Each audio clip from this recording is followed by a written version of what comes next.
അസ്സലാമു അലൈക്കും. അൽഹംദുലില്ലാഹി റബ്ബിൽ ആലമീൻ വസ്സലാത്തു വസ്സലാമു അലാ റസൂലിഹിൽ അമീൻ വഅലാ ആലിഹി വസഹ്ബിഹി അജ്മഈൻ. റബ്ബി ഇശ്റഹ് ലി സദ്രി വയസ്സിർ ലി അംരി വഹ്ലുൽ ഉഖ്ദതം മിൻ ലിസാനി യഫ്ഖഹു ഖൗലി. അല്ലാഹു നമ്മുടെ ഇരുത്തം നാളെ മരണപ്പെട്ടവൻ്റെ മുന്നിലെത്തുമ്പോൾ നമുക്ക് അനുകൂലമായി വിധി പറയുന്ന നിമിഷങ്ങളിൽ എഴുതി ചേർക്കുമാറാകട്ടെ. ആമീൻ. നമ്മൾ സൂറ അർ-റഹ്മാൻ 13 ആയത്തുകളാണ് ഇതുവരെ പഠിച്ചത്. ഈ സൂറത്ത് അർ-റഹ്മാനെ പരിചയപ്പെടുത്തുകയാണ്. അള്ളാഹിൻ്റെ റഹ്മാൻ എന്ന സവിശേഷതയെ പരിചയപ്പെടുത്തുകയാണ്. പക്ഷെ നമ്മൾ ആദ്യത്തെ ക്ലാസ്സിൽ പറഞ്ഞതുപോലെ നമ്മൾ സാധാരണ റഹ്മത്തിനെ കുറിച്ച് പ്രതീക്ഷിക്കുന്ന കാര്യങ്ങളല്ല ഈ സൂറത്ത് പറയുന്നത്. അതുകൊണ്ട് തന്നെ നമ്മളെ മൊത്തത്തിൽ മുസ്ലിം എന്ന അർത്ഥത്തിൽ നമ്മുടെ കുറേ കൺസെപ്റ്റുകൾ പൊളിക്കുന്ന സൂറത്താണ് ഇത്. എന്ന് പറഞ്ഞാൽ അർ-റഹ്മാനെ നമ്മൾ അന്വേഷിച്ച് ഈ സൂറത്തിലേക്ക് പോയി കഴിഞ്ഞാൽ നമുക്ക് ഒരാൾക്ക് പൈസ ഇല്ലാത്തതോ അല്ലെങ്കിൽ ഒരാൾക്ക് വിഷമമാകുന്നതിനെ കുറിച്ച് പറഞ്ഞിട്ടല്ല ഈ കാര്യം പോകുന്നത്. നമ്മൾ റഹ്മത്തിനെ കാരുണ്യത്തെക്കുറിച്ച് അങ്ങനെയാണ് ആലോചിക്കാറ്. ഈ സൂറത്ത് പ്രപഞ്ചത്തിലൂടെ നമ്മളെ കൊണ്ടുപോവാണ്. അർ-റഹ്മാനെ പരിചയപ്പെടുത്താൻ വേണ്ടി നമ്മൾ പോകുമ്പം അള്ളാഹു പ്രപഞ്ചമാണ് തുറന്നു വെക്കുന്നത് നമ്മളെ മുന്നിൽ. അപ്പോൾ അതിൽ ആദ്യം തന്നെ അള്ളാഹു അറിവിനെ കുറിച്ചാണ് പറയുന്നത്. എന്ന് വെച്ചാൽ ഒരു മനുഷ്യൻ്റെ ഏറ്റവും വലിയ കുറവുകളിലൊന്ന് അറിവിൻ്റെ കുറവാണ്, ഹിദായത്തിൻ്റെ കുറവാണ്. അതാണ് അല്ലമൽ ഖുർആൻ, അല്ലമഹുൽ ബയാൻ, ഇത് രണ്ടും പഠിപ്പിക്കുന്നത്. അതിനുശേഷം അള്ളാഹു പ്രപഞ്ചത്തിലെ വ്യവസ്ഥ, സിസ്റ്റം, അതിനെ പരിചയപ്പെടുത്താൻ വേണ്ടി പ്രപഞ്ചത്തിലെ കണക്കുകളെ കുറിച്ച് പറയുന്നു. ഷംസു വൽ ഖമറു ബിഹസ്ബാൻ എന്ന് പറയുന്നതും സുജൂദ് എന്ന് പറയുന്നതും മീസാൻ എന്നൊക്കെ പറയുന്നത് എന്താണ്? പ്രപഞ്ചത്തിലെ വ്യവസ്ഥയാണ്. അപ്പോൾ അത് റഹ്മത്തിൻ്റെ ഭാഗമാണ്. എന്ന് വെച്ചാൽ പ്രപഞ്ചത്തിൽ കണക്കില്ലാതെ പോകുക എന്ന് പറഞ്ഞാൽ പ്രപഞ്ചത്തിന് നിലനിൽക്കാൻ കഴിയില്ല. അപ്പോൾ കണക്കില്ലാത്ത കുറവിനെ നികത്തുന്ന അള്ളാഹിൻ്റെ കാരുണ്യമാണെന്ത്? റഹ്മത്തായിട്ട് അവിടെ പരിചയപ്പെടുന്നത്. കഴിഞ്ഞ ക്ലാസ്സിൽ നമ്മൾ പഠിച്ചത്, കഴിഞ്ഞ ആയത്തുകളിൽ അള്ളാഹു ഭൂമിയിലേക്ക് എത്തുകയാണ്. ഭൂമിയെ എന്താണ് വല്ലർള വലഅ എന്ന് വെച്ചാൽ ഭൂമിയെ എന്ത് ചെയ്തു? മനുഷ്യന് ജീവിതം സാധ്യമാക്കുന്ന രീതിയിൽ അള്ളാഹു ആക്കി എന്നുള്ളതാണ്. എന്ന് വെച്ചാൽ ഭൂമിയെ ഉണ്ടാക്കി എന്നുള്ളതല്ല വിഷയം.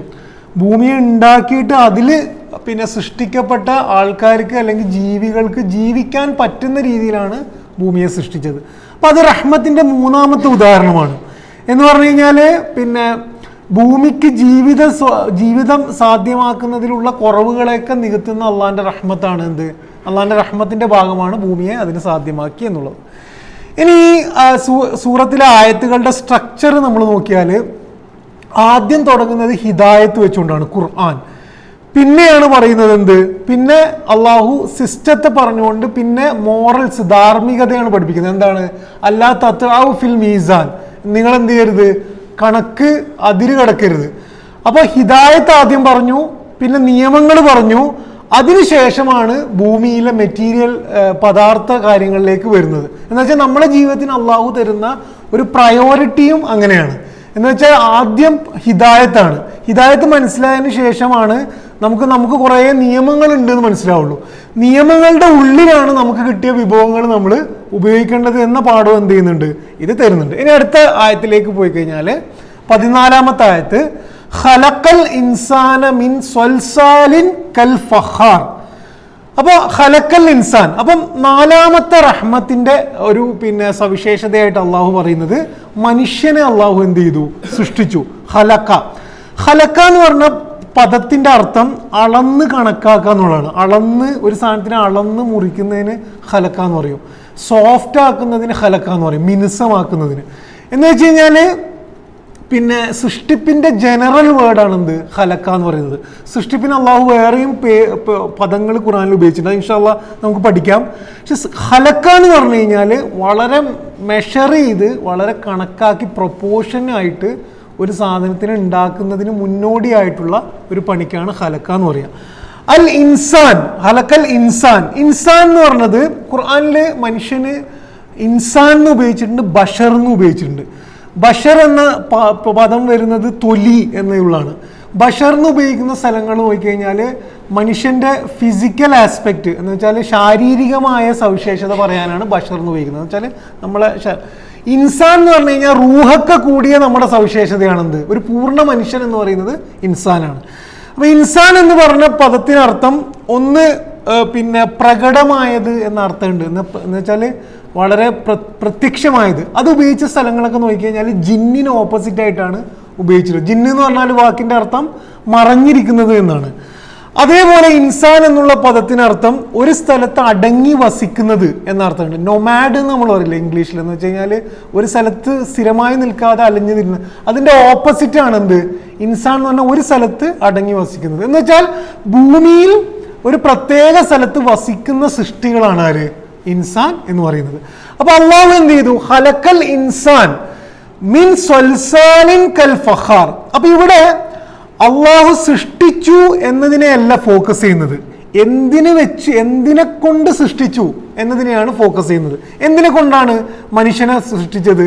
സ്വൽസാൽ എന്ന് പറഞ്ഞു കഴിഞ്ഞാൽ ക്ലേ, നനഞ്ഞ മണ്ണാണ്. നനഞ്ഞ മണ്ണ്, വെള്ളം മണ്ണിൽ കുടുങ്ങി കഴിഞ്ഞാൽ നനഞ്ഞ മണ്ണ്.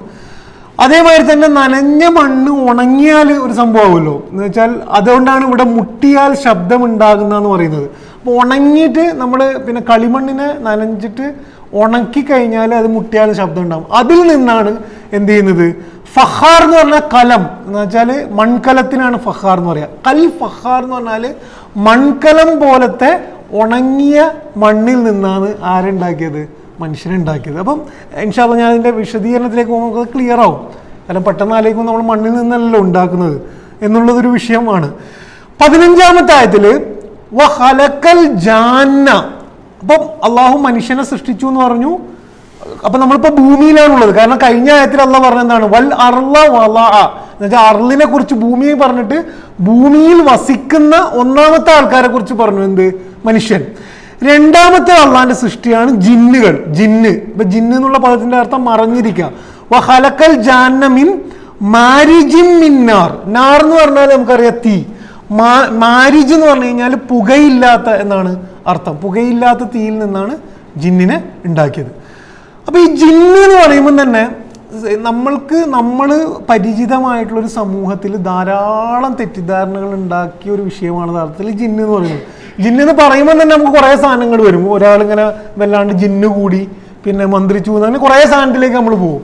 പക്ഷെ നമ്മൾ ഖുറാനിൽ നോക്കുമ്പം ഖുറാൻ വളരെ നോർമലായിട്ട് ഒരു കാര്യം നമ്മളോട് പറയാണ്. എന്താണെന്ന് വെച്ച് കഴിഞ്ഞാൽ മനുഷ്യനല്ലാത്ത ജീവിതങ്ങൾ പ്രപഞ്ചത്തിൽ സാധ്യമാണ്. അതിലൊരു ഉദാഹരണമായിട്ട് അള്ളാഹു എന്ത് ചെയ്യുന്നു? ജിന്നുകളെ പരിചയപ്പെടുത്തുന്നു എന്നേ ഉള്ളൂ. അതേപോലെ തന്നെ പിന്നെ ജിന്നുകൾ പിന്നെ ഞാൻ പറഞ്ഞു നമ്മൾ ധാരാളം ആശങ്കകൾ തെറ്റിദ്ധാരണകൾ ഉണ്ടാക്കുന്ന വിഷയമാണ്. എന്ന് പറഞ്ഞാൽ മനുഷ്യൻ നമുക്ക് കാണാൻ കഴിയുന്ന നമ്മളാകുന്നതാണ്, നമ്മളുടെ പ്രത്യക്ഷത്തിലുള്ളതാണ് മനുഷ്യൻ. നമ്മുടെ ഒരു വിസിബിലിറ്റി റേഞ്ചിന് പുറത്തുള്ള ഒരു സൃഷ്ടിയാണെന്ത്? ജിന്ന്. ഇത്രയേ ഉള്ളൂ. നമുക്ക് കാണാൻ കഴിയില്ല എന്നുള്ളത് വലിയ അത്ഭുതമൊന്നുമല്ല. കാരണം നമുക്ക് കാണാൻ കഴിയാത്ത കുറേ സാധനങ്ങൾ വേറെയും ഉണ്ട് ഇവിടെ. വൈറസ് നമുക്ക് കാണാൻ കഴിയില്ല, ബാക്ടീരിയ കാണാൻ കഴിയില്ല. നമുക്ക് കാണാൻ കഴിയാത്തതാണ് അധികം, കാണാൻ കഴിയുന്നതിനേക്കാൾ കാണാൻ കഴിയാത്തതാണ് അധികം. അങ്ങനെ കാണാൻ കഴിയാത്ത ഒരു സൃഷ്ടിയാണെന്ത്? ജിന്ന് എന്നുള്ളൂ. ഈ ഖുർആൻ അത്ര ഇമ്പോർട്ടൻസ് എന്ത് ചെയ്യുന്നുള്ളൂ? അതിന് കൊടുക്കുന്നുള്ളൂ എന്ന് കാണാൻ പറ്റും.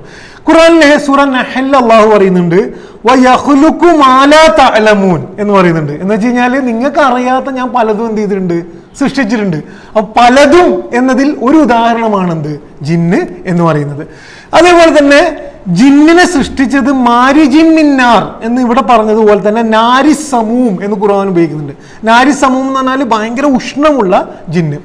ഞാനിത് പറയാൻ കാരണം ജിന്ന് അത്ര വലിയ വിഷയമല്ല എന്ന് വെച്ചാൽ ഖുർആന്റെ ഒരു അതിൽ നിന്നുകൊണ്ട് നമ്മൾ മനസ്സിലാക്കുമ്പം ഒരു വല്ലാതെ കൺസേൺ ആയിട്ട് ഓടി നടക്കേണ്ട വിഷയമല്ല എന്ന് മനസ്സിലാക്കാൻ ഖുർആനിൽ 29 തവണയാണ് ജിന്നുകളെ കുറിച്ച് പറയുന്നത്. അതിൽ 14 തവണയും പറയുന്നത് മനുഷ്യനെ പോലെ വിചാരണയുള്ള ഒരു സൃഷ്ടിയാണ് ജിന്ന് എന്ന് നമ്മളെ പഠിപ്പിക്കാൻ വേണ്ടിയിട്ടാണ്. എന്ന് വെച്ചാൽ തെറ്റ് ചെയ്യുന്ന ജിന്നുണ്ട്, നല്ലത് ചെയ്യുന്ന ജിന്നുണ്ട്. ഖുർആൻ അവർക്ക് എന്താണ്? ഹിദായത്താണ്. പ്രവാചകൻ സല്ലല്ലാഹു അലൈഹി വസല്ലം അവരുടെ കൂടെ പ്രവാചകനാണ്. വേറെയും പ്രവാചകന്മാർ അവർക്ക് വന്നിട്ടുണ്ടാകാം. മഹ്ശറിൽ എത്തിക്കഴിഞ്ഞാൽ അവർക്കും സ്വർഗ്ഗമുണ്ട്, നമുക്കും സ്വർഗ്ഗമുണ്ട്. അവർക്കും നരകമുണ്ട്, നമുക്കും നരകമുണ്ട്. ഇതൊക്കെ പറയുന്നതിന്റെ ഭാഗമായിട്ട് 14 തവണയും ഉപയോഗിച്ചത് ഈ വിഷയവുമായി ബന്ധപ്പെട്ടാണ്. 7 പ്രാവശ്യം ഉപയോഗിച്ചത് ഖുറൈശികള് ജിന്നുകളെ ഷിർക്കിന് വേണ്ടി ഉപയോഗിക്കുന്നു. എന്ന് വെച്ച് കഴിഞ്ഞാൽ ഇപ്പോൾ അള്ളാഹിന്റെ പെൺമക്കളാണെന്നൊക്കെ പറഞ്ഞുകൊണ്ട് ഷിർക്ക് വിഷയത്തിൽ ഉപയോഗിക്കുന്നു. 4 തവണ ഉപയോഗിച്ചത് സുലൈമാൻ നബി അലൈഹി സ്വലാമുമായി ബന്ധപ്പെട്ടാണ്. സുലൈമാൻ നബി അലൈഹി സ്വലാമിന് ജിന്നുകളെ എന്ത് ചെയ്യാൻ നിയന്ത്രിക്കാൻ കഴിഞ്ഞിരുന്നു. ഇതിലപ്പുറമുള്ളൊരു ഇമ്പോർട്ടൻസ് എന്ത് ചെയ്യുന്നില്ല, ഖുർആൻ കൊടുക്കുന്നില്ല എന്നുള്ളത്. എന്തിനാണ് ഖുർആൻ ജിന്നുകളെ മെൻഷൻ ചെയ്യുന്നതെന്ന് വെച്ച് കഴിഞ്ഞാൽ, ഞാൻ നേരത്തെ പറഞ്ഞതുപോലെ തന്നെ മറ്റ് ജീവിതങ്ങൾ സാധ്യമാണ് എന്ന് പറയാനും വിചാരണയുള്ള ഒരു സൃഷ്ടിയുണ്ട് എന്ന് പറയാനും, രണ്ടാമത് ഇങ്ങനത്തെ സൃഷ്ടികൾ പ്രപഞ്ചത്തിലുണ്ട്, നമ്മൾ ചിലപ്പം അതിനെ എക്സ്പീരിയൻസ് ചെയ്യാൻ സാധ്യതയുണ്ട്, അതുകൊണ്ട് തെറ്റിദ്ധാരണ ഇല്ലാതിരിക്കാൻ കൂടിയാണ് എന്ത് ചെയ്യുന്നത് അള്ളാഹ് പറയുന്നത്. എന്ന് വെച്ചാൽ നമ്മൾ എക്സ്പീരിയൻസ് ചെയ്യുന്ന ജിന്നുകളല്ലാത്ത കുറേ സംഭവങ്ങളുണ്ട്. ഇപ്പോൾ ഏലിയൻസ് നമ്മൾ എക്സ്പീരിയൻസ് ചെയ്യാൻ സാധ്യതയുള്ള സാധനമാണ്, നമുക്കറിയില്ല, ചിലപ്പോൾ വേറെ പ്രപഞ്ചം പെട്ടെന്ന് എക്സ്പീരിയൻസ് ചെയ്യാൻ സാധ്യതയുണ്ട്. അപ്പോൾ എക്സ്പീരിയൻസ് ചെയ്യുമ്പം വലിയൊരു അത്ഭുതത്തോടു കൂടി നമ്മൾ അതിൻ്റെ എക്സ്ട്രീമിലേക്ക് പോകാതിരിക്കാൻ കൂടിയാണ് അള്ളാഹ് എന്ത് ചെയ്യുന്നത്, ഈ മുന്നറിയിപ്പ് നൽകുന്നത്. ജിന്നുകള് മനുഷ്യനെ മോശം കാര്യങ്ങളിലേക്ക് പ്രലോഭിക്കുന്നതിൽ ഒരു വിഭാഗമാണ് എന്ത് ജിന്ന്. അത് നമ്മളെ പഠിപ്പിക്കുന്ന സൂറ നാസ് എന്താണ്, പിന്നെ യുവസ്ഫിസു ഫി സുദൂരിന്നാസ് മിനൽ ജിന്നത്തി വന്നാസ്, മനുഷ്യനെ തെറ്റുകളിലേക്ക് പ്രലോഭിക്കുന്നതിൽ മനുഷ്യരിലും ശൈത്താനിയത്തുണ്ട്, ജിന്നുകളിലും ശൈത്താനിയത്തുണ്ട് എന്ന് കാണാൻ പറ്റും. ജിന്നുകളുടെ പ്രവർത്തനം പരിമിതമാണ് എന്നുള്ളതാണ് ഇതിൽ നിന്ന് നമുക്ക് മനസ്സിലാകുന്നത്. സിഹിർ ഉള്ള വിഷയമാണ്, പക്ഷെ സിഹിർ ഹറാമായ വിഷയമാണ്. സിഹിർ ഒരാൾ ചെയ്താൽ തന്നെ മാക്സിമം ഒരാൾ ചെയ്യാൻ കഴിയുക മാനസിക സമ്മർദ്ദമാണ്. മറ്റേ നമ്മൾ ഓവർ തിങ്ക് ചെയ്ത് ഉണ്ടാക്കുന്ന സാധനം എന്ന് വെച്ചാൽ ഒരാളുടെ ജോലി നഷ്ടപ്പെടുത്തുക, വീട് നഷ്ടപ്പെടുത്തുക. യുക്തിവാദികൾക്കൊന്നും ഈ പ്രശ്നമില്ലല്ലോ. എന്ന് മാത്രമല്ല, അങ്ങനെ മാറ്റാൻ കഴിയണമെങ്കിൽ ഇപ്പം നമുക്ക് ഏറ്റവും ഇഷ്ടം ഇപ്പം നെതന്യാഹുവിനെയൊക്കെ ഒരു സിഹിർ ചെയ്തിട്ട് അങ്ങനെയുള്ള വളരെ എളുപ്പമാണ് ഒരാളുടെ ജീവിതം മാറ്റാൻ മാത്രം സിഹിർ. ഇത് നമ്മളെന്താ വെച്ചാൽ നമ്മൾ കുറേ സാധനം കണക്ട് ചെയ്ത് റിലേറ്റ് ചെയ്തിട്ട് നമ്മളെല്ലാ പ്രശ്നങ്ങളെയും ചേർത്ത് വായിക്കുമ്പോൾ കാരണം കിട്ടാത്തതുകൊണ്ട് ഇതിനങ്ങനെ ആക്കുന്നതേ ഉള്ളൂ. അല്ലാഹു ഖുർആനിൽ പറയുന്നത് ഷെയ്ത്താനാണ് ഏറ്റവും വലിയ നമ്മളിൽ എഫക്റ്റ് ഉണ്ടാക്കുന്നത്. അത് എന്താണ്, ഇബ്ലീസ് ജിന്നാണ്.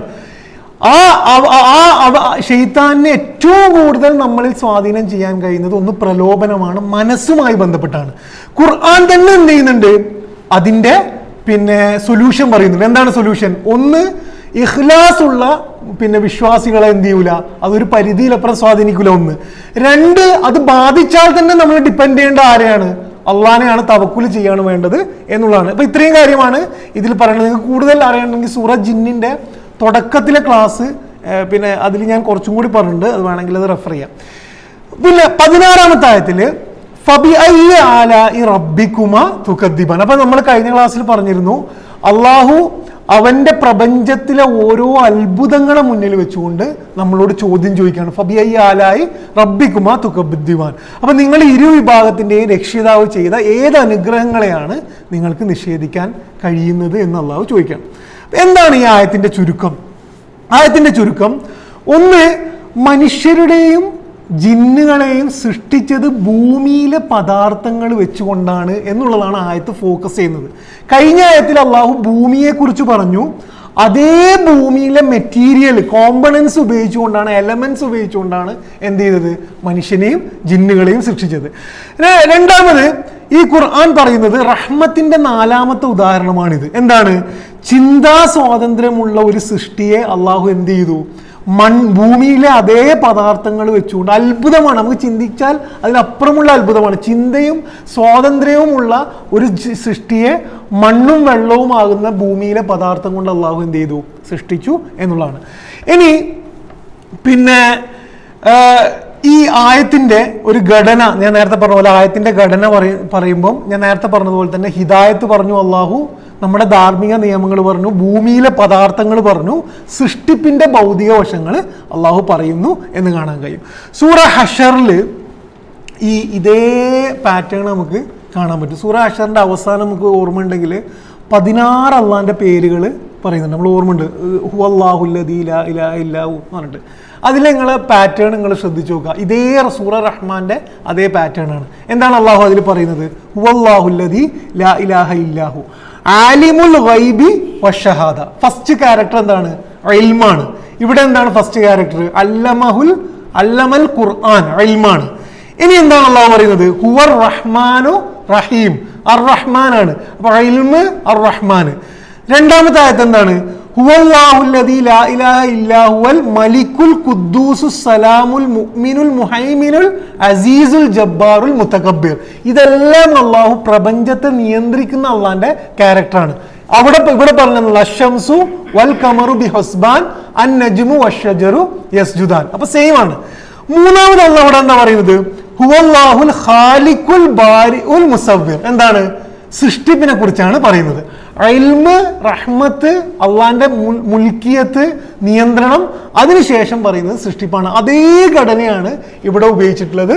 എന്താണ് പിന്നെ പറയുന്നത്? സൃഷ്ടിപ്പാണ് എന്നുള്ളത് ഖുർആന്റെ ഒരു പിന്നെ എന്താണ് അതിൻ്റെ ഒരു അലൈൻമെന്റ്, അതിൻ്റെ ഒരു റിതം, അതിൻ്റെ ഒരു ആശയപരമായിട്ടുള്ള സന്തുലനം എന്താണ് വളരെ കൃത്യമാണ് എന്ന് മനസ്സിലാക്കാൻ പറ്റും. നമ്മൾ ആയത്തിലേക്ക് വന്നാൽ ആദ്യത്തെ വിഷയം ഇവിടെ അള്ളാഹു പഠിപ്പിക്കുന്നത് ഖലഖ എന്നുള്ളതാണ്. ഖലഖ, മനുഷ്യന്റെ സൃഷ്ടിപ്പ് തന്നെ. ഞാൻ പറഞ്ഞു ഈ സൂറത്ത് എത്രയൊക്കെ നമ്മൾ ആഴത്തിൽ പോകുന്നോ അത്രയും നമ്മൾ സയൻസിലേക്കാണ് പോവുക. ഈ സൂറത്ത് ഞാൻ പറഞ്ഞില്ല, റഹ്മത്ത് എന്ന് പറയുമ്പോൾ നമുക്ക് വളരെ ഒരു മൃദുവായിട്ടുള്ളൊരു വികാരത്തെ കുറിച്ച് നമ്മൾ ആലോചിക്കണം. പക്ഷെ അർ-റഹ്മാനിൽ പോകുമ്പോൾ നമ്മൾ പ്രപഞ്ചത്തിലേക്കാണ്, സയൻസിലേക്കാണ് പോയിക്കൊണ്ടിരിക്കുന്നത്. മനുഷ്യന്റെ സൃഷ്ടിപ്പ് തന്നെ അത്ഭുതകരമായി, നമുക്ക് ചിന്തിച്ചാൽ തീരാത്തത്ര അത്ഭുതം നിറഞ്ഞാണ് മനുഷ്യന്റെ സൃഷ്ടിപ്പ്. ഖുർആനിൽ അള്ളാഹു സൃഷ്ടിപ്പിനെ കുറിച്ച് ഉപയോഗിക്കുന്ന പദങ്ങൾ, ഒന്ന് അൽ ബദിയ, അള്ളാന്റെ പേരാണ് അൽ ബദിയ. അൽ ബദിയ എന്ന് പറഞ്ഞാൽ തുടങ്ങി വെക്കുന്നവനാണ്. മുൻ മാതൃകകളില്ലാതെ ഒരു സാധനം തുടങ്ങി വെക്കുന്നവനാണ് അൽ ബദിയ. എന്ന് വെച്ചാല് നമ്മളെ സൃഷ്ടിപ്പിന് ഒരു അച്ചില്ല. നമ്മൾ ചെയ്യുന്നതൊക്കെ എന്താണ്? നമ്മളെ ഷർട്ടിന്റെ ഡിസൈൻ നോക്കിയാലും, നമ്മൾ എവിടെ വരക്കുന്ന ഡിസൈൻ നോക്കിയാലും നമ്മൾ എന്തിനെയോ കോപ്പി ചെയ്യാണ്. നമ്മൾ പ്രകൃതിയിൽ ഓൾറെഡി ഉള്ള ഡിസൈനിനെ നമ്മൾ എന്ത് ചെയ്യാണ്? കോപ്പിയാണ്. അള്ളാഹു അൽ ബദിയാണ് എന്ന് പറഞ്ഞാല് മുൻ മാതൃകകളില്ലാതെ സൃഷ്ടിപ്പ് ഉണ്ടാക്കിയവനാണ്. രണ്ടാമത് അള്ളാഹു ഉപയോഗിച്ച പദം അൽ ഖാലിഖ്, ഇന്നത്തെ ആയത്തിൽ പറഞ്ഞത്. മൂന്നാമത് അള്ളാഹു സൃഷ്ടിപ്പിന് വേണ്ടി ഉപയോഗിക്കുന്ന പദം അൽ ബാരി എന്നാണ്. അൽ ബാരി എന്ന് പറഞ്ഞു കഴിഞ്ഞാല് പിന്നെ എല്ലാതരം ന്യൂനതകളെയും മാറ്റുന്ന അള്ളാന്റെ സവിശേഷതയാണ്. എല്ലാതരം ന്യൂനതകളെയും മാറ്റുന്ന അള്ളാന്റെ സവിശേഷതയാണ് അൽ ബാരി. അപ്പൊ സൃഷ്ടിപ്പിൽ ന്യൂനത ഇല്ലാത്തത് അൽ ബാരി കൊണ്ടാണ്. പിന്നെ അള്ളാഹു ഉപയോഗിക്കുന്ന വളരെ ഇൻട്രസ്റ്റിംഗ് ആയിട്ടുള്ള ഒരു പദമുണ്ട് സൃഷ്ടിപ്പിന് വേണ്ടിയിട്ട്, അൽ ഫാത്തിർ. അൽ ഫാത്തിർ എന്ന് പറഞ്ഞാൽ എന്താണ്? പിളർക്കുന്നവനാണ്. സൃഷ്ടിപ്പ് എന്ന് പറഞ്ഞാൽ നമ്മൾ ആലോചിക്കുന്നത് ഉണ്ടാക്കലാണ്. പക്ഷെ അള്ളാഹു പറയുന്നത് എല്ലാ കൺസ്ട്രക്ഷനും മുന്നേ ഒരു ഡിസ്ട്രക്ഷൻ ഉണ്ട്. പിന്നെ ഉണ്ടാക്കലിന് മുന്നേയും എന്തുണ്ട്? ഒരു ഇല്ലാതാകലുണ്ട്. അപ്പൊ നമ്മുടെ സൃഷ്ടിപ്പിൽ എവിടെയോ എന്തുണ്ട്? അള്ളാഹു ഒരു പിളർക്കൽ ഉണ്ട്, അൽ ഫാത്തിർ.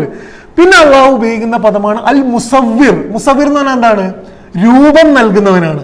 നമ്മളെ സൃഷ്ടിച്ചിട്ട് രൂപമാണ് നമുക്ക് ഐഡന്റിറ്റി തരുന്നത്. ഒരു രൂപം കാണാൻ കഴിയുന്ന, സ്പർശിക്കാൻ കഴിയുന്ന, റെക്കഗ്നൈസ് ചെയ്യാൻ കഴിയുന്ന ഒരു രൂപം തന്നു എന്നുള്ളതാണ് അൽ മുസവ്വിർ. പിന്നെ അള്ളാഹു ഉപയോഗിച്ചൊരു പദം അൻഷ എന്ന് ഖുർആൻ ഉപയോഗിച്ചിട്ടുണ്ട്. അൻഷ എന്ന് പറഞ്ഞാൽ ഗ്രാജുവലി ഡെവലപ്പ് ചെയ്യാന്നാണ്, ക്രമപ്രവൃദ്ധമായി വികസിപ്പിക്കലാണ്. അപ്പൊ നമ്മളെ ഉണ്ടാക്കിയത് അങ്ങനെ വളരെ ക്രമപ്രവൃദ്ധമായിട്ട് നമ്മളെ ഉണ്ടാക്കിയതാണ്. എന്നിട്ട് അള്ളാഹു പറയുന്നത് ഖലഖൽ ഇൻസാന മിൻ സ്വൽസാലിൻ കൽ ഫഖാർ. എന്തിനെ കൊണ്ടാണ് നമ്മൾ ഉണ്ടാക്കിയത്? മുട്ടിയാൽ സൗണ്ട് വരുന്ന ഉണങ്ങിയ കളിമണ്ണ് കൊണ്ടാണ് നമ്മളെ ഉണ്ടാക്കിയത്. ഖുർആനില് പിന്നെ 3 പദാർത്ഥങ്ങൾ സൃഷ്ടിപ്പിനെ കുറിച്ച് പറയുന്നുണ്ട്. ഒന്ന് മണ്ണാണ്. മണ്ണിനെ കുറിച്ച് ഈ ആയത്തിൽ പറഞ്ഞു. അതേപോലെ അള്ളാഹു ഉപയോഗിക്കുന്നുണ്ട് സൽസാലിൻ മിൻ ഹമഇൻ മസ്നൂൻ എന്ന് ഉപയോഗിക്കുന്നുണ്ട്. എന്ന് വെച്ചാൽ കറുത്ത കളിമണ്ണ്. പിന്നെ മണ്ണിനെ കുറിച്ച് ഖുർആൻ ഉപയോഗിച്ചത് തീൻ എന്ന് ഉപയോഗിക്കുന്നുണ്ട്. തീൻ എന്ന് പറഞ്ഞു കഴിഞ്ഞാൽ നനഞ്ഞ മണ്ണാണ്. പിന്നെ സുലാലത്തിൻ മിൻ തീൻ, മണ്ണിന്റെ സത്ത എന്ന് ഉപയോഗിക്കുന്നുണ്ട്. അതേപോലെ തീൻ ലാസിബ്, പറ്റിപ്പിടിക്കുന്ന മണ്ണ്. അതേപോലെ ഖുർആൻ ഉപയോഗിച്ചാണ് തുറാബ്. തുറാബ് എന്ന് പറഞ്ഞാൽ സോയിലാണ്, എന്ന് വെച്ചാൽ നനയാത്ത തന്നെ സോയിലാണ്. അപ്പൊ മണ്ണിനെ കുറിച്ച് ഉപയോഗിക്കുന്നുണ്ട്. പിന്നെ അള്ളാഹു പറയുന്നത് വെള്ളത്തിൽ നിന്ന് മനുഷ്യനെ, അല്ലെങ്കിൽ എല്ലാ പ്രപഞ്ചത്തിലെ എല്ലാത്തിനെയും വെള്ളത്തിൽ നിന്ന് സൃഷ്ടിച്ചു എന്ന് അള്ളാഹു പറയുന്നുണ്ട്.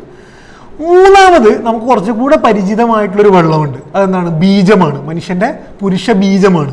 അതാണ് നുത്ഫത്ത് എന്ന് ഉപയോഗിക്കുന്നത്. അപ്പൊ നുത്ഫത്ത് ഉപയോഗിച്ചതിൽ തന്നെ പല രീതിയിൽ അള്ളാഹു ഉപയോഗിച്ചിട്ടുണ്ട്. മാഇൻ മഹീൻ എന്ന് പറഞ്ഞാൽ നിസ്സാരമായ ദ്രാവകം. അതേപോലെ മാഇൻ ദാഫിക് എന്ന് പറഞ്ഞാൽ തെറിക്കുന്ന ദ്രാവകം. മനി എന്ന് പറഞ്ഞു കഴിഞ്ഞാൽ ഇന്ദ്രിയ തുള്ളി എന്ന് ഉപയോഗിക്കുന്നുണ്ട്. അപ്പം 3 ഘടകങ്ങളാണ് ഉപയോഗിച്ചത്. അപ്പൊ ഇതിൽ കോൺട്രഡിക്ഷൻ ഇല്ല. എന്താണ് ഇത്? കോൺട്രഡിക്റ്റിംഗ് എന്ന് പറഞ്ഞാൽ കംപ്ലീറ്റ്ലി ഓപ്പോസിറ്റ് ആയിട്ടുള്ള 2 സാധനങ്ങളല്ല, പാരലലി ഉള്ള കുറെ കാര്യങ്ങളെ കുറിച്ചാണ് പറയുന്നത്. എന്താണ് അള്ളാഹു ഇവിടെ പറയുന്നത്? മനുഷ്യന്റെ സൃഷ്ടിപ്പിന്റെ ആദ്യത്തെ സൃഷ്ടിപ്പ് നടക്കുന്നതാണ് മണ്ണും വെള്ളവും എന്ന് പറഞ്ഞാൽ നനഞ്ഞ മണ്ണ് എന്ന് ഉപയോഗിക്കുന്നത് ആദം നബി അലൈഹി ഇസ്ലാമിന്റെ ആദ്യത്തെ സൃഷ്ടിപ്പിനെ കുറിച്ചാണ് പറയുന്നത്. എന്നിട്ട് അള്ളാഹു എന്ത് ചെയ്തു? അതിൽ റൂഹ് ഊതുമ്പോഴാണ് ആദം നബി അലൈഹി ഇസ്ലാമിനെ സൃഷ്ടിക്കുന്നത്. പിന്നീട് ഭൂമിയിൽ സൃഷ്ടിപ്പിന്റെ തുടർച്ചയാണ് ഉണ്ടാകുന്നത്. അത് തുടരുന്നത് എന്തിൽ നിന്നാണ്? നുത്ഫത്ത് എന്ന് പറയുന്നത്. നുത്ഫത്തിൽ നിന്ന്, ഇത് ഖുർആൻ പറയുന്നത്, ഞാൻ ആ ആയത്തിലേക്ക് വരാം. എന്നിട്ട് നുത്ഫത്തിൽ നിന്നും സൃഷ്ടിച്ചതിന് ശേഷവും അവിടെയും അള്ളാഹു സന്നിവേശിപ്പിക്കുന്നത് എന്താണ്? അള്ളാഹു എന്താണ്? റൂഹാണ്. അതോടുകൂടിയാണ് മനുഷ്യൻ ഉണ്ടാകുന്നത്. ഇത് പറയുന്ന ഖുർആന്റെ ആയത്ത് സൂറ അൻകബൂത്തിൽ 19-ാമത്തെ ആയത്തിൽ അള്ളാഹു പറയുന്നത്, അവലം യറൗ, അവർ കാണുന്നില്ലേ, കൈഫ യുബ്ദിഉല്ലാഹുൽ ഖൽഖ സുമ്മ യുഈദുഹു. യുബ്ദിഉല്ലാഹ് എന്ന് പറഞ്ഞാൽ എന്താണ്? എങ്ങനെയാണ് അള്ളാഹു സൃഷ്ടിപ്പ് ആരംഭിക്കുകയും അത് തുടരുകയും ചെയ്യുന്നത് എന്ന് അവർ കാണുന്നില്ലേ എന്ന് വെച്ച് കഴിഞ്ഞാൽ, ആരംഭിക്കുന്നത് എന്തുകൊണ്ടാണ്? കളിമണ്ണ് കൊണ്ടാണെങ്കിൽ തുടരുന്നത് എന്തുകൊണ്ടാണ്? നുത്ഫത്ത് കൊണ്ടാണ് തുടങ്ങുന്നത് എന്ന് കാണാൻ പറ്റും. അതേപോലെ തന്നെ സൂറ മുഅ്മിനൂനിൽ 12-13 ആയത്തിൽ അള്ളാഹു പറയുന്നത്, വലഖദ് ഖലഖ്നൽ ഇൻസാന മിൻ സുലാലത്തിൻ മിൻ തീൻ. അപ്പൊ എന്ന് പറഞ്ഞാൽ എന്താണ്? മണ്ണാണ്. പിന്നെന്താ പറയുന്നത്? സുമ്മ ജഅൽനാഹു നുത്ഫത്തൻ ഫീ ഖറാരിൻ മക്കീൻ. സുമ്മ എന്നാണ്. പിന്നീട് പിന്നെ സൃഷ്ടിക്കുന്നത് എന്തിനൊന്നുകൊണ്ടാണ്? നുത്ഫത്ത് കൊണ്ടാണ്. എന്താണ്? ബീജത്തിനെ കൊണ്ടാണ് അള്ളാഹു സൃഷ്ടിക്കുന്നത് എന്ന് കാണാൻ പറ്റും. സൂറ സജദയിൽ 7 മുതൽ 9 വരെയുള്ള ആയത്തിൽ റൂഹ് വരെയുള്ള സ്റ്റേജ് പറയുന്നുണ്ട്. അല്ലദീ അഹ്സന കുല്ല ഷൈഇൻ ഖലഖഹു. അള്ളാഹു എന്ത് ചെയ്തു? സൃഷ്ടിക്കുന്നതൊക്കെ അഹ്സനായിട്ടാണ് സൃഷ്ടിക്കുന്നത്. വബദഅ ഖൽഖൽ ഇൻസാനി മിൻ തീൻ. സൃഷ്ടിപ്പ് തുടങ്ങിയത് എന്തിൽ നിന്നുകൊണ്ടാണ്? മണ്ണിൽ നിന്നുകൊണ്ടാണ്. സുമ്മ ജഅല നസ്ലഹു മിൻ സുലാലത്തിൻ മിൻ മാഇൻ മഹീൻ. നസ്ല എന്ന് പറഞ്ഞാൽ ജനറേഷൻ. പിന്നെന്താണ്? പിന്നെ അവന്റെ സന്തതിയെ അള്ളാഹു സൃഷ്ടിക്കുന്നത് മിൻ മാഇൻ മഹീൻ, നിസ്സാരമായ ഒരു ദ്രാവകത്തിൽ നിന്നുകൊണ്ടാണ്. അപ്പം ആദ്യത്തെ സൃഷ്ടിപ്പ് പറഞ്ഞതിന് ശേഷം പിന്നെ ഉള്ള എല്ലാ ജനറേഷനെയും അള്ളാഹു സൃഷ്ടിക്കുന്നത് എന്തിൽ നിന്നുകൊണ്ടാണ്? മാഇൻ മഹീൻ. സുമ്മ സവ്വാഹു വനഫഖ ഫീഹി മിർ റൂഹി. പിന്നെ അതിനെ എല്ലാത്തിനെയും ക്രമീകരിച്ച് കഴിഞ്ഞാൽ നുത്ഫത്ത്, നമ്മുടെ ഉള്ളിലെ സെൽസ് ഒക്കെ ഫോം ചെയ്യുന്ന സ്റ്റേജിൽ അള്ളാഹു എന്ത് ചെയ്യുന്നു? റൂഹ് നമ്മുടെ ഉള്ളിലേക്ക് ഇടുന്നു. അപ്പൊ പിന്നെ ആവുന്നു നമ്മൾ ചിന്തിക്കുന്ന ഒരു മനുഷ്യനായി മാറുന്നു. ക്ലിയർ ആണല്ലോ അല്ലെ? അപ്പം അള്ളാഹു ഖുർആനിൽ പലതരം കാര്യങ്ങൾ പറയുന്നത് എന്തല്ല, കോൺട്രഡിക്ഷൻ അല്ല എന്ന് പറയാനാണ് ഞാനത് പിന്നെ ഉദാഹരണ സഹിതം പറഞ്ഞത്. ഇനി ഇതിന്റെ മറ്റൊരർത്ഥം നിങ്ങൾ സയന്റിഫിക്കലി തന്നെ നോക്കിക്കഴിഞ്ഞാൽ, മനുഷ്യ ശരീരത്തിന്റെ ഘടകങ്ങളും പദാർത്ഥങ്ങളും എലമെന്റ്സും മണ്ണിന്റെ ഘടകങ്ങളും നോക്കിക്കഴിഞ്ഞാൽ ധാരാളം സിമിലാരിറ്റീസ് കാണാൻ കഴിയുന്നുള്ളത് സയന്റിഫിക് ആയിട്ടുള്ള തന്നെ പഠനമാണ്. ഇപ്പൊ അയേൺ ആയാലും കാൽഷ്യം ആയാലും ഓക്സിജൻ ആയാലും പൊട്ടാഷ്യം മഗ്നീഷ്യം ഒക്കെ മണ്ണിലും നമുക്ക് കാണാൻ പറ്റും, മനുഷ്യ ശരീരത്തിലും കാണാൻ കഴിയും എന്നുള്ളത് അതിൻ്റെ ഒരു അഡീഷണൽ ഇൻഫർമേഷനാണ്. ഇനി നമ്മുടെ വിഷയം, അള്ളാഹു എന്തിനാണ് ഈ സൃഷ്ടിപ്പിലെ ഘട്ടങ്ങൾ നമ്മളോട് പറയുന്നത്? ശരിക്കും ഖുർആനിൽ കുൻ ഫയക്കുൻ എന്നുള്ളൊരു പ്രയോഗമുണ്ട്. എന്ന് വെച്ച് കഴിഞ്ഞാൽ അള്ളാഹ് എന്തെങ്കിലും സൃഷ്ടിക്കാൻ ഉദ്ദേശിച്ചു കഴിഞ്ഞാൽ കുൻ ഫയക്കുൻ. കുൻ എന്ന് പറഞ്ഞാൽ ഫയക്കുൻ, അപ്പൊ തന്നെ എന്താവും? അതാകും എന്ന് പറഞ്ഞാൽ മതിയല്ലോ. എന്തിനാണ് അള്ളാഹു വളരെ ഡീറ്റെയിൽ ആയിട്ട് നുത്ഫത്തിൻ അലക്കത്ത് ഇങ്ങനെ ഡീറ്റെയിൽ ആയി പറയുന്നത് എന്തിനാണ് എന്ന് നമ്മൾ ഖുർആനിൽ അന്വേഷിച്ച് കഴിഞ്ഞാൽ ധാരാളം ആൻസറുകൾ നമുക്ക് ഖുർആനിൽ കാണാൻ പറ്റും.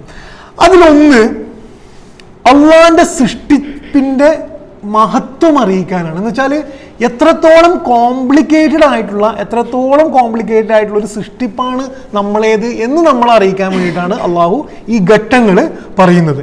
ഇത്രയും നിസ്സാരമായ പദാർത്ഥങ്ങൾ കൊണ്ട് മനുഷ്യൻ എന്ന അത്ഭുതത്തെ അള്ളാഹു സൃഷ്ടിച്ചു എന്നുള്ളത് തന്നെ എന്താണ് എന്നുള്ളത് തന്നെ ഒരു ജീവിതകാലം ഫുള്ള് പഠിക്കാൻ മാത്രമുള്ള സാധനമാണ്. ഖുർആനിലെ സൂറ നൂഹിൽ 13-14 ആയത്തില് മാലക്കും ലാ തർജൂന ലില്ലാഹി വഖാറ എന്നുള്ള ചോദിക്കുന്നുണ്ട്. നിങ്ങൾക്ക് എന്ത് പറ്റി? നിങ്ങൾക്ക് എന്തുകൊണ്ടാണ് അള്ളാഹിന്റെ മഹത്വം ഒട്ടും അംഗീകരിക്കാൻ കഴിയാത്തത്? ക്വസ്റ്റ്യനാണ്. നിങ്ങൾക്ക് എന്ത് പറ്റി? നിങ്ങൾക്ക് എന്തുകൊണ്ടാണ് പടച്ചവന്റെ മഹത്വം അംഗീകരിക്കാൻ കഴിയാത്തത്? എന്നിട്ട് അള്ളാഹ് പറയാണ്, വഖദ് ഖലഖക്കും അത്വാറ, നിങ്ങളെ അവൻ പല ഘട്ടങ്ങളിലായിട്ടല്ലേ സൃഷ്ടിച്ചത്. എന്ന് വെച്ച് കഴിഞ്ഞാൽ പല ഘട്ടങ്ങളിലായിട്ട് വളരെ സൂക്ഷ്മമായിട്ട് ചെറിയ ഒന്നുമല്ലാത്ത പദാർത്ഥത്തിൽ നിന്നും നമ്മളെ ഉണ്ടാക്കി എന്നറിഞ്ഞിട്ടും എന്തുകൊണ്ട് അള്ളാഹിന്റെ മഹത്വം നമുക്ക് അംഗീകരിക്കാൻ കഴിയുന്നില്ല എന്നുള്ള ചോദിക്കുന്നതായിട്ട് കാണാൻ പറ്റും. നിങ്ങൾ ആലോചിച്ച് നോക്കാം, നമുക്കൊരു എക്സ്പെരിമെൻ്റ് എന്ന നിലക്ക് കുറച്ച് മണ്ണും കുറച്ച് വെള്ളവും കുറച്ച് തീയും കുറച്ച് സാധനങ്ങളും കുറച്ചൊരു ബോട്ടിലും കാര്യങ്ങളൊക്കെ തന്ന് വേണമെങ്കിൽ കുറച്ച് നുത്ഫത്തും ഒക്കെ തന്നിട്ട് ഒരു ഒരു ഒരു 24 hours തന്നു കഴിഞ്ഞാൽ നമുക്ക് ആലോചിക്കാൻ പോലും കഴിയില്ല ഇങ്ങനെ ഒരു സൃഷ്ടിപ്പിനെ കുറിച്ച് നമ്മൾ ഉണ്ടാക്കാൻ കഴിയും. നിങ്ങൾ ആലോചിച്ച് നോക്കുക, അങ്ങനെ ഒരു സാധനം, ഇത്രയും സാധനങ്ങൾ ഉണ്ടായിട്ട് ലോകത്തിലെ എല്ലാ ശാസ്ത്രജ്ഞന്മാരും ഇട്ടിട്ട് ഒരു മനുഷ്യനെ ഉണ്ടാക്കും എന്ന് പറഞ്ഞു കഴിഞ്ഞാൽ സാധ്യം ആലോചിക്കാൻ പോലും കഴിയില്ല. കാരണം മനുഷ്യൻ എന്ന് പറയുന്നത് നമുക്കൊരു കൈ ഉണ്ടാക്കുന്നതിനെ കുറിച്ച് വേണമെങ്കിൽ ചിന്തിച്ചു തുടങ്ങാം. പക്ഷെ ചിന്ത ഉള്ളവരാണ് എങ്ങനെയാണ് ഉണ്ടാക്കുക, തോട്ട് പ്രോസസ് ഉള്ള ചിന്ത എന്ന് പറയുന്നത് തന്നെ അത്ഭുതമാണ്. എന്ന് മാത്രമല്ല ഓരോരുത്തർക്കും ഓരോ ചിന്ത. ഇപ്പം ഞാനിപ്പോൾ പറഞ്ഞുകൊണ്ടിരിക്കുന്ന തന്നെ എൻ്റെ മുന്നിലിരിക്കുന്നത് നിങ്ങൾ ഓരോരുത്തരും പലതാണ് ചിന്തിക്കുന്നത്. പല ചിന്തകളുള്ള സൃഷ്ടിപ്പിനെ എങ്ങനെയാണ് ഉണ്ടാക്കുക, ഇത്രയും ഇത്രയും ഡിഫറൻസ് ഉള്ള, ഇത്രയും സ്പെഷ്യാലിറ്റി ഉള്ള, ഓരോരുത്തർക്കും റെക്കഗ്നൈസബിൾ ആയിട്ടുള്ള ഓരോ ഐഡന്റിറ്റി ഉള്ള, ഓരോ ടേസ്റ്റ് ഉള്ള, ഓരോ ആസ്വാദനമുള്ള, ഓരോ വിഷമങ്ങളുള്ള ആൾക്കാരെ എങ്ങനെയാണ് ഉണ്ടാക്കുക എന്നുള്ളത് വളരെ അത്ഭുതകരമായിട്ടുള്ള കാര്യമാണ്. എങ്ങനെയാണ് നിങ്ങൾ ആലോചിച്ച് നോക്കുക, ഇതിൻ്റെ കുറേ ഡീറ്റെയിൽ ആയിട്ട് പറയാൻ പറ്റും. നമ്മളൊരു ക്ലാസ്സിൻ്റെ ഒരു ഇതിന് വേണ്ടിയിട്ട് ആലോചിച്ച് നോക്കുക. പുരുഷ ബീജത്തിൽ നിന്നും, പുരുഷ ബീജവും സ്ത്രീയുടെ അണ്ടവും തമ്മിൽ കൂടിച്ചേർന്നിട്ട് സ്ത്രീയുടെ ഗർഭപാത്രത്തിൽ വരുന്നത് ഈ പദാർത്ഥമാണ്. എന്നുവെച്ചാൽ സ്ത്രീയുടെ അണ്ടവും പുരുഷന്റെ ബീജവും, അതിനുള്ളിൽ പിന്നെ ഉണ്ടാകുന്നത് നമുക്കറിയുന്ന സെൽസാണ്, കോശങ്ങൾ. ഈ സെൽസ് എങ്ങനെയാണ് 9 മാസത്തിനുള്ളിൽ കറക്റ്റ് പൊസിഷനിൽ, ഹാർട്ടിന്റെ പൊസിഷനിൽ അതിന്റെ സെൽസ് പോകുന്നു, കൈയിന്റെ പൊസിഷനിൽ അതിന്റെ സെൽസ് പോകുന്നു. ഓരോന്നും അതിന്റെ കറക്റ്റായിട്ട് നിർണയിച്ച പണി ചെയ്യുന്നത് എങ്ങനെയാണ് എന്ന് ആലോചിച്ചാൽ തന്നെ നമുക്ക് കിട്ടാൻ കഴിയില്ല. മനുഷ്യന്റെ ബോഡിയിൽ 30 ട്രില്യൺ സെൽസ് ആണ് ഉള്ളത്. 30 ട്രില്യൺ സെൽസ്. നമ്മുടെ ഉള്ളിൽ ഇപ്പം നമ്മൾ വെക്കുമ്പോൾ നമുക്ക് നമ്മളെ കുറിച്ചൊരു വിലയില്ലെങ്കിലും നമുക്ക് എന്തുണ്ട്, നമ്മുടെ മാർക്കറ്റിൽ വെച്ച് കഴിഞ്ഞാൽ തന്നെ എന്തുണ്ട്, അത്രയും എക്സ്പെൻസീവ്, മാറ്റാൻ പറ്റാത്തൊരു സാധനമാണ് 30 ട്രില്യൺ സെൽസ്. ഈ ഓരോ സെൽസിനും ഒരു പണിയുണ്ട്. എൻ്റെ കയ്യിലൊരു സെല്ലുണ്ട്, അതിനൊരു പണിയുണ്ട്. ഹൃദയത്തിലൊരു സെല്ലുണ്ട്, അതിനൊരു പണിയുണ്ട്. ഓരോ സെക്കൻഡിലും 10,000-ഓളം വർക്കുകൾ ഓരോ സെൽസും എന്ത് ചെയ്യുന്നുണ്ട്, ചെയ്തുകൊണ്ടിരിക്കുന്നുണ്ട് എന്നത് തന്നെ വലിയ അത്ഭുതമാണ്. നിങ്ങൾ ആലോചിച്ച് നോക്കാം. നമ്മൾ മുന്നേ ഒരു ക്ലാസ്സിൽ പറഞ്ഞതാണ്, ഒരു ക്രൈം കണ്ടുപിടിക്കാൻ വേണ്ടി ക്രിമിനോളജിയിൽ യൂസ് ചെയ്യുന്നത് DNA ആണ്. എന്ന് വെച്ചാൽ നമ്മൾ എവിടെയെങ്കിലും എന്തെങ്കിലും തൊട്ട് കഴിഞ്ഞാൽ നമ്മളേതായ ഒരു ഐഡന്റിഫൈ ചെയ്യാൻ കഴിയുന്ന ഒരു DNA നമുക്കുണ്ട് എന്നുള്ളത് തന്നെ എന്താണ്, എവിടെ നിന്നാണ്, മണ്ണും വെള്ളവും നുത്ഫത്തും ആലോചിക്കുമാണ് എന്ത് ചെയ്യുന്നത്, ഇതിന്റെ ഗ്രേറ്റ്നെസ് നമുക്ക് മനസ്സിലാകുക എന്ന് കാണാൻ പറ്റും. സൂറ മുർസലാത്തിൽ 20 മുതൽ 24 ആയത്തിൽ അള്ളാഹു ഇത് പറയുന്നത്, അലം നഖ്ലക്കും മിമ്മാ ഇൻ മഹീൻ. ചോദ്യാട്ടാ, എന്ന് വെച്ചാൽ കേട്ടുപോകാൻ കഴിയില്ല, വെറുതെ ഇങ്ങനെ ഉറങ്ങി കേട്ടുപോകാൻ കഴിയില്ല, കാരണം ചോദ്യമാണ്, ചോദ്യത്തിന് ഉത്തരം പറയണം. അലം നഖ്ലുക്കും മിമ്മാ ഇൻ മഹീൻ, നാം ഒരു ഒന്നുമല്ലാത്ത ദ്രാവകത്തിൽ നിന്ന് നിങ്ങളെ സൃഷ്ടിച്ചില്ലേ. ഫജഅൽനാഹു ഫീ ഖറാരിൻ മക്കീൻ, എന്നിട്ട് അത് എന്താണ്, ഒഴുകിപ്പോകാത്ത വണ്ണം ഒരു സുരക്ഷിതമായ സ്ഥാനത്ത് ഉമ്മാന്റെ ഗർഭപാത്രത്തിൽ അതിനെ വെച്ചില്ലേ. ഇലാ ഖദരിൻ മഅലൂം, ഒരു നിശ്ചിത അവധി വരെ. അതും ഭയങ്കര ഇതാണ്. 9 മാസം ആയിക്കഴിഞ്ഞാൽ പ്രസവ വേദന ഉണ്ടാവും. പ്രസവ വേദന എന്ന് പറഞ്ഞാൽ എന്താണ്, കുട്ടിക്ക് അന്നേരം എന്തോ ഒരു ട്രിഗർ പോവാണ്, ആ സ്ഥലത്ത് പോയിട്ട് പുഷ് ചെയ്യണം എന്നുള്ളത്. അത് തന്നെ അത്ഭുതമാണ്. അപ്പം ഇലാ ഖദരി എന്താണ്, ഇലാ ഖദരി മഅലൂം, ഒരു നിശ്ചിത, ഒരു 2, 3, 4 വർഷമല്ല, കറക്റ്റ് സമയമാണ്. ഫഖദർനാ ഫനിഅമൽ ഖാദിറൂൻ, ആരാണ് ഈ കണക്ക് വെച്ചത്? നിഅമൽ ഖാദിറൂൻ, ഏറ്റവും ഉത്തമമായി കണക്ക് വെക്കാൻ കഴിയുന്നവനാണ് എന്ത് ചെയ്തത്, ആ കണക്ക് വെച്ചത്. ഇനി മനുഷ്യന്റെ സൃഷ്ടിപ്പിൽ അള്ള പറയുന്ന അത്ഭുതങ്ങളിൽ അള്ള പറയുന്നുണ്ട്, വികാരങ്ങളുള്ള ഒരു സൃഷ്ടിയെ ഞാൻ ഉണ്ടാക്കി എന്നുള്ളത് തന്നെ അത്ഭുതമായി പറയുന്നുണ്ട്. അള്ളാഹു സൂറ റൂമിൽ പറയുന്നു, വമിൻ ആയാതിഹി അൻ ഖലഖലകും മിൻ തുറാബ്, ഏതിൽ നിന്നാണ്? മണ്ണിൽ നിന്നാണ്. എന്നിട്ട് പറയും, നോക്കൂ, വമിൻ ആയാതിഹി അൻ ഖലഖലകും മിൻ അൻഫുസികും അസ്വാജ, നമുക്ക് എന്ത് ചെയ്തു, ഇണയെ ഉണ്ടാക്കി. എവിടുന്നാ വരുന്നത്? തുറാബിൽ നിന്നാണ് വരുന്നത്. എന്നിട്ട് പറയാണ്, ലി തസ്കുനു ഇലൈഹ, സമാധാനം കിട്ടാൻ. അവർ പരസ്പരം സമാധാനം കിട്ടുന്നുള്ളത് വേറെ വിഷയമാണ്. സമാധാനം കിട്ടാനാണ് അള്ളാഹു എന്ത് ചെയ്തത്, ഇണയെ ഉണ്ടാക്കിയത്. എന്നിട്ട് അള്ളാഹു പറയാണ്, ഇതാണ് പ്രയോഗം, വജഅല ബൈനകും മവദ്ദതൻ വറഹ്മ, ആ സൃഷ്ടിയുടെ ഉള്ളില് പ്രണയവും കാരുണ്യവും അള്ളാഹു നിറച്ചു. പ്രണയം എങ്ങനെയാണ് മണ്ണിൽ നിന്ന് ഉണ്ടാക്കുക, പ്രണയവും എങ്ങനെയാണ് വെള്ളത്തിൽ നിന്ന് ഉണ്ടാക്കുക, പ്രണയം എങ്ങനെയാണ് ഒരു ബീജത്തിൽ നിന്നും ഉണ്ടാക്കുക. മനുഷ്യന്റെ ഉള്ളിൽ പ്രണയം തോന്നുന്ന ഒരു വികാരം അള്ളാഹു ഉണ്ടാക്കി. റഹ്മത്ത് തോന്നുന്ന ഒരു കുട്ടി നിലത്ത് വീണ് കരയുമ്പം നമ്മുടെ ഉള്ളിൽ നിന്ന് നമ്മളറിയാതെ ഒരു വികാരം വരും, അതാണെന്ത്, റഹ്മത്ത് വരും. ഇതുള്ളൊരു സൃഷ്ടിയെ അള്ളാഹു എന്തിൽ നിന്ന് ഉണ്ടാക്കി എന്നുള്ളതാണ് നമ്മളെ വിഷയം എന്ന് പറയുന്നത്. എന്നിട്ടാണ് അള്ളാഹു ഈ സൂറത്തിൽ ചോദിക്കുന്നത്, ഫബി ഐ ആലാഇ റബ്ബിക്കുമാ തുകദ്ദിബാൻ, അള്ളാന്റെ ഏത് അനുഗ്രഹത്തെയാണ്, ഏത് അത്ഭുതത്തെയാണ്, ഏത് അള്ളാന്റെ സൃഷ്ടിപ്പിനെയാണ് നമുക്ക് കളവാക്കാൻ കഴിയുക എന്ന ചോദ്യത്തിന് യഥാർത്ഥത്തിൽ പ്രപഞ്ചം മൊത്തം ഒരുമിച്ച് നിന്നാലും അതിനൊരൊറ്റ ഉത്തരേ ഉള്ളൂ. ഒന്നിനെയും നമുക്ക് സത്യസന്ധമായിട്ട് കളവാക്കാൻ കഴിയില്ല എന്നുള്ളതാണ്. ഫബിഐ ആലായി റബ്ബിക്കുമാ തുകദ്ദിബാൻ. ഇനി അള്ളാഹു സൃഷ്ടിപ്പിന്റെ ഘടന പറയുന്നതിന്റെ സ്റ്റേജസ് പറയുന്നതിന്റെ രണ്ടാമത്തെ ലക്ഷ്യം, ഒന്നാമത്തെ ലക്ഷ്യം നമ്മൾ പറഞ്ഞു അള്ളാന്റെ മഹത്വം പഠിപ്പിക്കാൻ. രണ്ടാമത് അള്ളാനെ കണ്ടെത്തേണ്ട ആയത്തുകളാണ് എന്ത് ഈ കാര്യങ്ങളൊക്കെ എന്ന് വെച്ചാൽ അള്ളാനെ കണ്ടെത്താനുള്ള ഒരു അട്രാക്ഷൻ ഇതിലുണ്ടാകണം. സ്റ്റേജസ് എന്താ ചെയ്യുക? സ്റ്റേജസും ഡീറ്റെയിലും ഡൈവേഴ്സിറ്റിയും എന്ത് ചെയ്യും? നമ്മളെ ചിന്തയെ ആകർഷിക്കും. നിങ്ങൾ ആലോചിച്ച് നോക്കുക, ഒരു ഡീറ്റെയിലും ഇല്ല, ഒരു ഡൈവേഴ്സിറ്റിയും ഇല്ല, പിന്നെ വ്യത്യസ്തതയും ഇല്ലാത്ത ഒരു സ്ഥലത്ത് ചിന്തിക്കാനൊന്നുമില്ല. വളരെ വ്യത്യസ്തമായ കാര്യങ്ങൾ ഉണ്ടാകുമ്പോഴാണ് നമുക്ക് ചിന്തിക്കാൻ കഴിയുക, പഠിക്കാൻ കഴിയുക. ഡീറ്റെയിൽസ് ഉണ്ടാകുമ്പോഴാണ് സയൻസ് സാധ്യമാകുക. അതുകൊണ്ട് കൂടിയാണ് എന്ത് ചെയ്യുന്നത്? അള്ളാഹു എന്താണ് ഓരോ സ്റ്റേജസ് പറയുന്നത്. ഇത് പറയുന്ന ഒരു ആയത്താണ് സൂറ റൂമിലെ 22-ാമത്തെ ആയത്തിൽ. വമിൻ ആയാത്തി ഹൽഖുസ് സമാവാത്തി വൽ അർള്. ഇനിയുള്ള പ്രയോഗം നിങ്ങൾ ആലോചിച്ച് നോക്കുക, നിങ്ങൾ കേൾക്കുക. വഖ്തിലാഫു അൽസിനത്തിക്കും വ അൽവാനിക്കും. വഖ്തിലാഫ് എന്ന് പറഞ്ഞാല് വ്യത്യസ്തത, അൽസിനത്തിക്കും എന്ന് പറഞ്ഞാൽ ഭാഷയിലും, അൽവാനിക്കും എന്ന് പറഞ്ഞാൽ എന്താണ്? നിറത്തിലും. ഭാഷയിലും നിറത്തിലുമുള്ള വ്യത്യസ്തത എന്ന് പറയുന്നത് അള്ളാനെ കണ്ടെത്താനുള്ള ആയത്തുകളാണ്. വ്യത്യസ്തത ഇല്ലെങ്കിൽ നമുക്ക് ഒന്നും എന്ത് ചെയ്യാൻ കഴിയില്ല, ഒരു ആകർഷണം കിട്ടൂല. അതേപോലെ തന്നെയാണ് പിന്നെ സൂറ ഗാഫിറിൽ 67-ാമത്തെ ആയത്തിൽ അള്ളാഹു പറയുന്നത് ഉമിർതു അൻ അസ്ലമ ലിറബ്ബിൽ ആലമീൻ ഹുവല്ലദി. ഇനി സ്റ്റേജസ് പറയുന്നു, നോക്കുക എത്ര ഡീറ്റെയിൽ ആയിട്ടാണ്. ഹുവല്ലദി ഖലഖക്കും മിൻ തുറാബിൻ, നിങ്ങൾ എന്തിൽ നിന്ന് സൃഷ്ടിച്ചു? മണ്ണ്. പിന്നെ മിൻ നുത്ഫത്തിൻ, പിന്നെ ബീജം. സുമ്മ മിൻ അലക്കത്തിൻ സുമ്മ യുഖ്രിജുക്കും തിഫ്ല. എന്നിട്ട് ഇങ്ങനെ സ്റ്റേജസ് പറയാണ്. എന്നിട്ട് ലാസ്റ്റ് അള്ളാഹു പറയുന്നത് വലഅല്ലക്കും തഅഖിലൂൻ എന്നുള്ളത്. വലഅല്ലക്കും തഅഖിലൂൻ. അതേപോലെ അള്ളാഹു പറയുന്നത്, അള്ളാഹിന്റെ ആയത്തിനെ കുറിച്ച് പറയുന്നത് രാത്രിയും പകലും എന്നുള്ളതല്ല, രാത്രിയും പകലും മാറി മറിയുന്നതിലാണ് ആയത്തുള്ളത്. എന്തുകൊണ്ടാണ്? രാത്രി മാത്രമാവുകയാണെങ്കിൽ നമുക്ക് ചിന്തിക്കാൻ സ്കോപ്പില്ല. രാത്രിയും പകലും മാറി മാറി വ്യത്യസ്തതയിലാണ് എന്തുള്ളത്. അപ്പൊ രണ്ടാമത് അള്ളാഹു ഈ സൃഷ്ടിപ്പിന്റെ ഘടന അല്ലെങ്കിൽ അതിന്റെ സ്റ്റേജസ് പറയുന്നതിന്റെ രണ്ടാമത്തെ ലക്ഷ്യം എന്താണ്? ആയത്തുകളാണ്. നമ്മൾ നമ്മുടെ കണ്ണിനെ കുറിച്ച് ആലോചിക്കുമ്പോൾ, സംസാരത്തെ കുറിച്ച് ആലോചിക്കുമ്പോൾ, ഒരു ജനനത്തെ കുറിച്ച് ആലോചിക്കുമ്പോൾ അള്ളാഹിനെ നമുക്ക് എന്ത് ചെയ്യാൻ പറ്റണം? കണ്ടെത്താൻ കഴിയണം.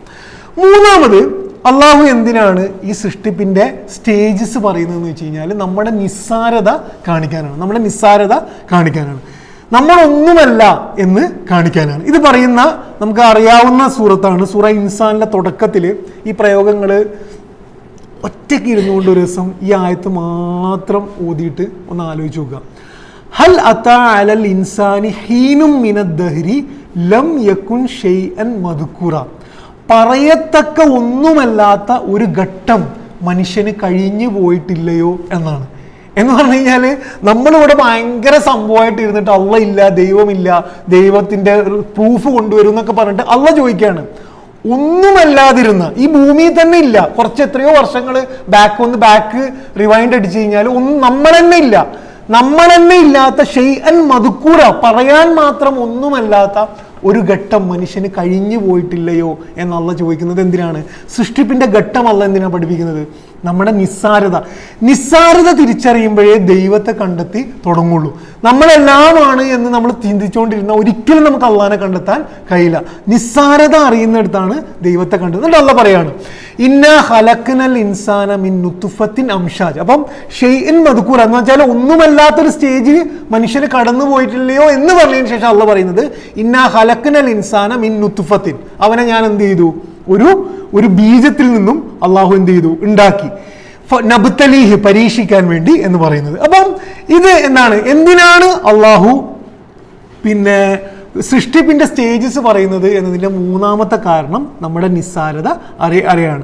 നിസ്സാരതയെ കുറിച്ച് ചിന്തിക്കുമ്പോഴാണ് മനുഷ്യൻ എന്ത് ചെയ്യുക? മനുഷ്യന് സത്യം കണ്ടെത്താൻ തുടങ്ങുക എന്ന് കാണാൻ കഴിയും. സൂറ യാസീനില് 78-ാമത്തെ ആയത്തില് അള്ളാഹു പിന്നെ നമുക്ക് തന്നെ ഉള്ളിക്കൊള്ളുന്ന രീതിയിൽ ഒരു കാര്യം പറയുന്നുണ്ട്. വളറബ ലനാ മസലൻ വനസിയ ഖൽഖഹു. പിന്നെ 5 വാക്കുകളേ ഉള്ളൂ. 5 വാക്കിലെല്ലാ നമ്മുടെ പ്രശ്നവും അടങ്ങിയിട്ടുണ്ട്. വളറബ ലനാ മസലൻ, അവൻ എന്ത് ചെയ്യുന്നു? എനിക്ക് കുറെ എക്സാമ്പിൾസ് കാണിച്ചു തരുന്നു. ആർക്ക്? അള്ളാഹ്ക്ക് തിരിച്ചെന്ത് ചെയ്യുന്നു, അള്ളാഹിനോട് ചോദ്യം ചോദിക്കുന്നു. വനസിയ ഹൽക്കഹു, അവൻ എന്ത് ചെയ്യുന്നു, അവന്റെ സൃഷ്ടിപ്പിനെ മറന്നു പോകുന്നു. വലിയ വലിയ വർത്തമാനങ്ങൾ പറയുന്നു, പക്ഷെ അവന്റെ സ്വന്തം സൃഷ്ടിപ്പിനെ എന്ത് ചെയ്യുന്നു, അവൻ മറന്നു പോകുന്നു എന്ന് അള്ളാഹു പറയുന്നത് 5 വാക്കിൽ മനുഷ്യനെ പൊളിച്ചടക്കിയിട്ടൊന്നുമില്ലാതെ, അങ്ങനെ ഉണ്ടല്ലോ, ആകെ കൂടെ പൊളിച്ചടക്കി സാധനം ഇങ്ങനെ മുന്നിൽ വെക്കുന്നതിന് മാത്രമാണ് എന്ത് ആ പ്രയോഗം എന്ന് പറയുന്നത്. അപ്പം ഈ ആയത്തുകൾ പഠിപ്പിക്കുന്ന പാഠം എന്താണ്? ഞാൻ പറഞ്ഞു, റഹ്മാനെ കുറിച്ചാണ് നമ്മൾ പഠിക്കുന്നത്, റഹ്മത്തിനെ കുറിച്ചാണ് പഠിക്കുന്നത്. അള്ളാഹു ഹിദായത്തിനെ കുറിച്ചും അവന്റെ നിയമങ്ങളെ കുറിച്ചും പറഞ്ഞതിന് ശേഷം നമ്മളെ സൃഷ്ടിച്ച പദാർത്ഥത്തിലേക്ക് എത്തുകയാണ്. അള്ളാഹ് പറയുന്നത് എന്താണെന്ന് വെച്ച് കഴിഞ്ഞാല്, നമ്മളെ സൃഷ്ടിച്ചത് പദാർത്ഥം. നമുക്ക് 2 ഭാഗങ്ങളുണ്ട് മനുഷ്യന്. ഒന്ന് ശരീരമാണ്, 2 റൂഹാണ്, നഫ്സാണ്. ശരീരത്തിലേക്ക് മാത്രം കേന്ദ്രീകരിച്ചുള്ള സ്വഭാവം നമ്മളായി കഴിഞ്ഞാൽ ഭൂമിയിലേക്കാണ് നമ്മൾ പോവുക. പക്ഷെ അള്ളാഹ് പറയുന്നത് അങ്ങനെയല്ല. നമ്മൾ തുടങ്ങേണ്ടത് അല്ലമൽ ഖുർആൻ, ഹലക്കൽ ഇൻസാൻ അല്ലമഹുൽ ബയാൻ, മീസാൻ. ഇതിൽ നിന്ന് തുടങ്ങണമെങ്കിൽ നഫ്സും റൂഹും എന്ത് ചെയ്യണം, ചലിക്കണം. അപ്പം ഇത് പഠിപ്പിക്കാൻ വേണ്ടിയിട്ടാണ് അള്ളാഹു എന്ത് ചെയ്യുന്നത്, ഈ പ്രയോറിറ്റി പഠിക്കുന്നത്. ഞാൻ പറഞ്ഞ 3 പർപ്പസുകൾ നമ്മുടെ മനസ്സിൽ വേണം. അള്ളാഹിന്റെ മഹത്വം പഠിപ്പിക്കാനാണ്, ആയത്തുകളാകാനാണ്, നമ്മുടെ നിസ്സാരത പഠിപ്പിക്കാൻ വേണ്ടിയാണ്. പഠിച്ചവൻ നമ്മളെ അനുഗ്രഹിക്കുമാറാകട്ടെ. അള്ളാഹു സൃഷ്ടിപ്പിനെ കുറിച്ച് ആലോചിക്കാനും നമ്മുടെ നിസ്സാരത മനസ്സിലാക്കാനുമുള്ള ഒരു തിരിച്ചറിവും ഈമാനും അള്ളാഹു നമുക്ക് നൽകുമാറാകട്ടെ. നമ്മൾ ഏതെങ്കിലും സ്റ്റേജിൽ നമ്മുടെ നിസ്സാരത തന്നെ മറന്നിട്ട് അള്ളാഹുവിനെ അനുസരിക്കാതിരുന്ന് പോയിട്ടുണ്ടെങ്കിൽ, അഹങ്കരിച്ചു പോയിട്ടുണ്ടെങ്കിൽ പടച്ചവൻ നമുക്ക് പുറത്തു തരുമാറാകട്ടെ. പടച്ചവൻ ഗസയിലെ ജനങ്ങൾക്ക് സമാധാനവും സഹായവും താങ്ങാനുള്ള ശക്തിയുമൊക്കെ അള്ളാഹു ധാരാളം നൽകുമാറാകട്ടെ. റബ്ബനാ തഖബ്ബൽ മിന്നാ ഇന്നക അൻത സമീഉൽ അലീം വതുബ് അലൈനാ ഇന്നക അൻത തവ്വാബുർ റഹീം. ആമീൻ ആമീൻ ബിറഹ്മതിക യാ അർഹമർ റഹീമീൻ. അസ്സലാമു അലൈക്കും.